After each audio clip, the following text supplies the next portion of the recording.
Life beyond the fast, or what do you do when your intermittent fasting lifestyle has checked all the boxes for you and has really done the work and given you the results that you had hoped for when you started intermittent fasting?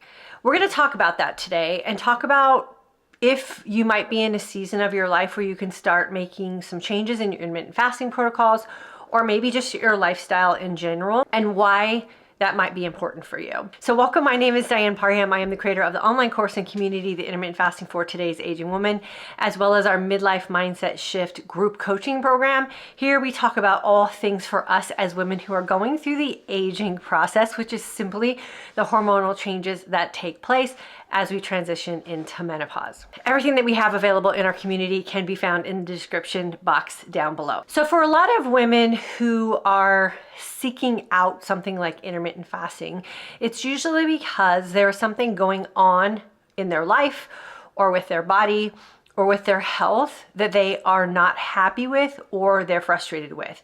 I know that was the case for me when I was in my early 50s and I transitioned from perimenopause into menopause, and I found myself in a really unhealthy place that I wasn't anticipating. I was pre-diabetic, overweight, brain fog, like all the symptoms of perimenopause to menopause. And so I was seeking out a solution. What I ended up finding was intermittent fasting, which is why we are all here today. And we have this community, the Intermittent Fasting for Today's Aging Woman. And I like to teach the 20-hour fasting window when you're really in the thick of discomfort and unhappiness with what's going on with your menopause. I always recommend, and this is what I teach inside my course, the 20-hour clean fast, because it is a really great opportunity to reset your hunger hormones, really allow you the opportunity to drain your tanks. We know that when we transition through the hormonal changes of menopause, that when our estrogen levels start to plummet, what happens is our insulin tends to rise on its own to just kind of counterbalance things. And that's where a lot of women end up with weight loss struggles, pre-diabetic conditions, insulin resistance, like there's a list of things that happen. And so intermittent fasting is one of the easiest approaches to reset those hormones as well and get you back to a place where your body is functioning the way it has been designed to function. So I can tell you here, I am at 58 years old. I have 0 health conditions. I was able to reverse my pre-diabetic condition. It hasn't come back. I was insulin resistant most of my adult life. That is not an issue for me anymore. My osteopenia has been reversed. Cholesterol is back to normal. Like everything that would be an indicator of aging, I no longer have to think about or have a discussion about with my doctor. And I credit that to the lifestyle changes that I have made. The one most important one was incorporating an intermittent fasting lifestyle. So if you're in a position where you're wondering if maybe intermittent fasting or the way you're intermittent fasting needs to stay the same, can be you simply just going back to your why. Like, why did you start seeking out intermittent fasting, or why have you been intermittent fasting, and has intermittent fasting done its job? Remember, when we are in a state of autophagy, we do give our body that opportunity to self-heal, and we have an opportunity for our cells to be cleansed and redistributed as new healthy cells. And so that is the anti-aging benefits of intermittent fasting. And once you reach that anti-aging stage and everything is back to functioning as a happy and healthy body, do you still need to seek out the self-healing benefits of intermittent fasting? That's a question that you are probably needing to ask yourself. And I know for me, that was a question that I definitely asked myself. If I'm no longer managing these aging type of inconveniences, right, or discomforts, because my body is back to a young, healthy, vibrant cellular age, then can I switch some things up? And so I'm currently in a season of really taking care of my physical fitness and really leaning into what I call the third pillar of aging successfully, and that is the training smart. So my fasting long served its purpose. It did all the work that it needed to do. My feasting well is spot on. I know what foods to avoid. I know what kind of foods to incorporate to make sure I have the nutrients that I need and the energy that I need and the health that I need. And so I'm in a season of really leaning into my physical fitness. So I chose to change some things with my fasting long and feasting well, because if we pull on all three pillars at the same time, what we'll find is we're taking too much from ourselves and we're not putting enough back in. So I always say, if you're going to fast long and feast well, your training might have to be adjusted to accommodate how long you're fasting and what kind of changes you're making in your feasting lifestyle. If your fasting window is shorter and you've really figured out the feasting part, then you can lean a little harder or a little bit more intense or a little bit more deliberately into the training smart aspect. What we don't want to do is drain everything to the max and then just completely wipe out our body's energy system. This is where I think a lot of people end up with cortisol issues. And so we really want to make sure we're staying in check and making sure that we're not pulling too hard on all three pillars, and that we're doing a little ebb and flow to make sure that we have a nice amount of give and take from the fasting long, feasting well, and training smart, which is the trifecta to aging successfully. The other thing that I think a lot of women need to take into consideration is your lifestyle.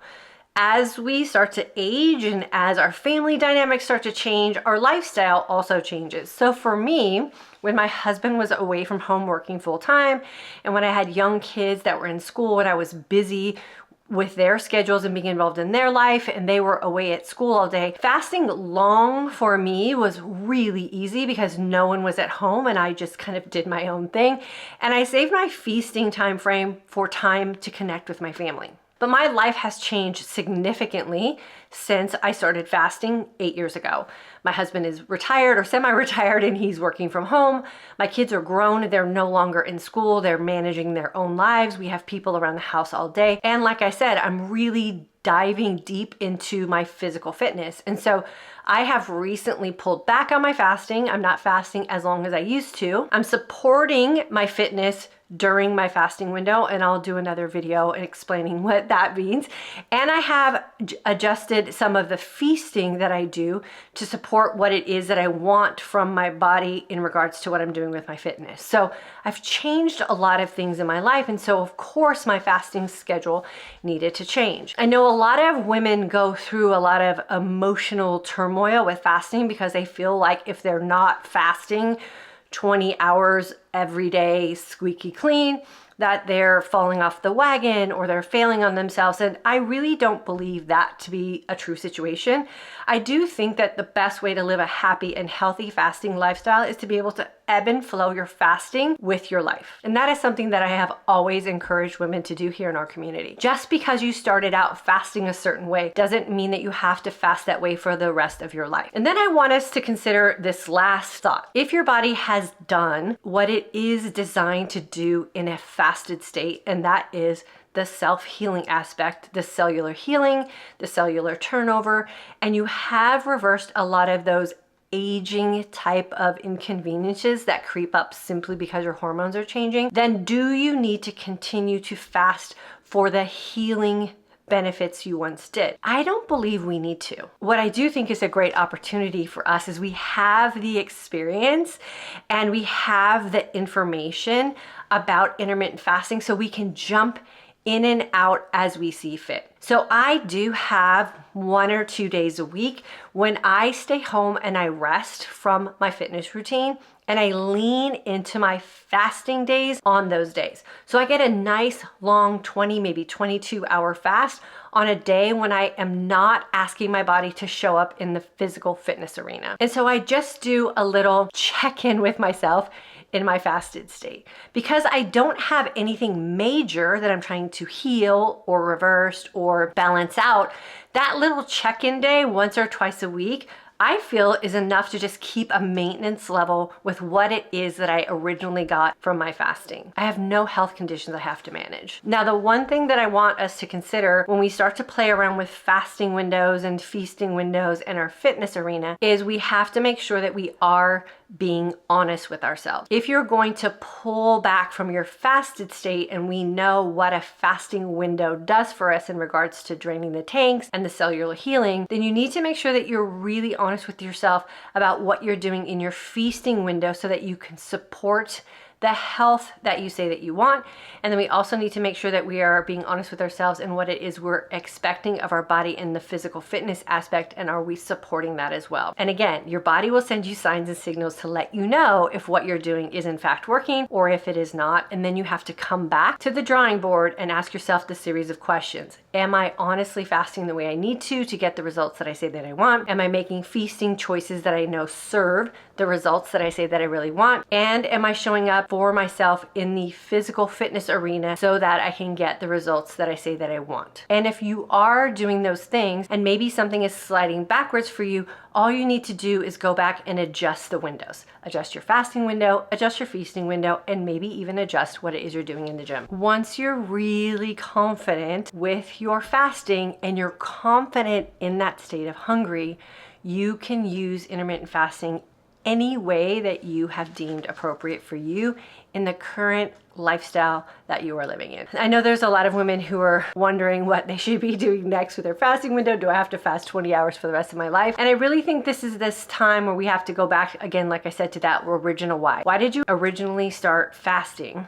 And is that applicable to you today? If it's still applicable to you today, then I say keep doing what you're doing consistently over time until you get the results that you say that you want. If it has done the job that you expected it to do, this might be a nice time to go back to the drawing board and make some adjustments that accommodate the lifestyle you're living today. I know there are a lot of women who have questions about what to do, so I will be putting together just a little mini intermittent fasting course. We're going to call it Life Beyond Fasting, where I'm going to give you some very specific tips and tricks to incorporate into your life, and some ways that you can adjust your fasting long, feasting well, and training smart so that you can continue to reap the benefits that you want from this lifestyle, but you can also gain some advantages in some other areas of your life as well. Again, all the information for that will be included in the description box below, and I'll let you know when that's available for you to join us. Intermittent fasting should be something that we can casually do on a daily basis. It should be something that brings you joy. It should be something that brings you a sense of empowerment about how it is you are showing up for you and your future self.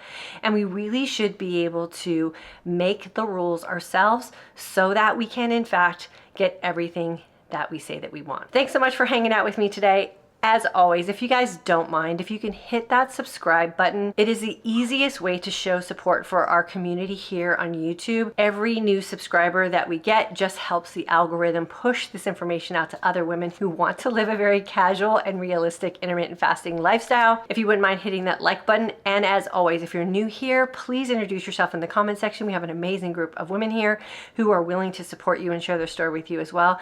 And if you're one of my OGs or a graduate of any of my courses, I always love hearing from you as well and knowing that you are doing well on your journey. So always feel free to stop by and say hi as well. I'll see you guys in the next video.